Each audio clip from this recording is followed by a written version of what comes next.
Ils savent très bien qu'ils ne vont séduire personne, mais c'est simplement une façon d'asseoir la domination et de se dire je vais la mettre mal à l'aise, je veux qu'elle se sente mal en fait, et je veux lui montrer que c'est moi qui ai le dessus, qui ai le pouvoir. Salut, c'est Athéna et je vais vous révéler les secrets de mon premier essai autobiographique pour Melty.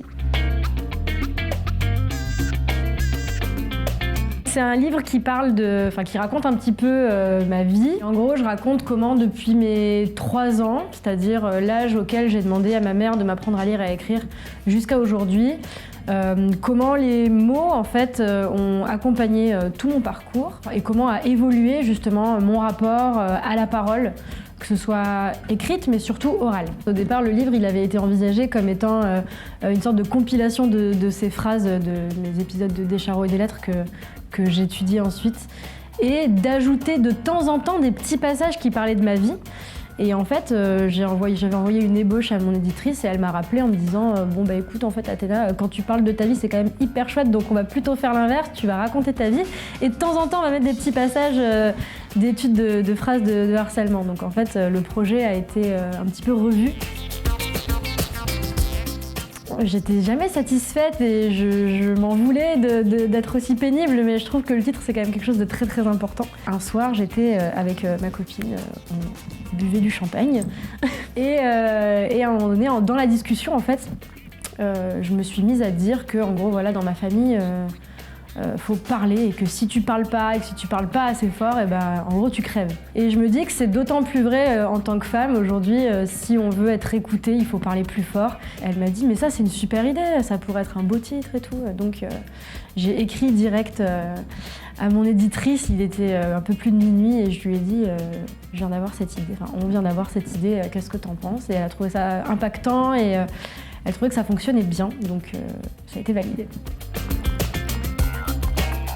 Sur les réseaux, en fait, j'essaye de vulgariser la langue française, de la rendre ludique et vraiment accessible à tous et à toutes. En fait, je ne veux pas du tout m'adresser à une élite et à des universitaires. Retrouver un rapport vraiment simple en fait, à la langue et qui soit accessible à tous et à toutes. Depuis que j'ai 3 ans, je me dis je veux écrire des livres et j'ai demandé à ma mère de m'apprendre à lire.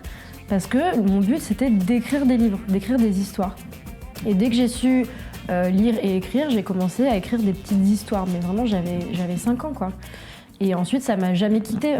J'ai écrit des tout petits romans, jamais terminés. J'ai écrit beaucoup de poésie aussi quand j'étais un petit peu plus âgée.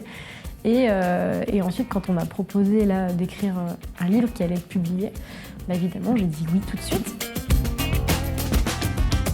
Il y en a une que je trouve particulièrement glaçante, que j'ai mise dans le livre d'ailleurs. Cette phrase qui est « Je penserai à toi quand je me branlerai dans les toilettes ». C'est tellement humiliant en fait de recevoir ce genre de choses. Je pense qu'au moment où la personne prononce ce genre de phrase, c'est vraiment... Il n'y a pas de volonté de séduction et je pense qu'il faut arrêter de parler de drague maladroite, etc. Ils savent très bien qu'ils ne vont séduire personne, mais c'est simplement une façon d'asseoir la domination et de se dire je vais la mettre mal à l'aise, je veux qu'elle se sente mal en fait et je veux lui montrer que c'est moi qui ai le dessus, qui ai le pouvoir.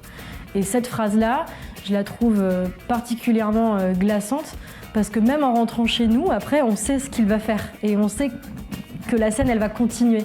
Et même encore une fois, même une fois chez nous, on a toujours ce sentiment d'insécurité en fait. Et c'est ça que je trouve assez frappant.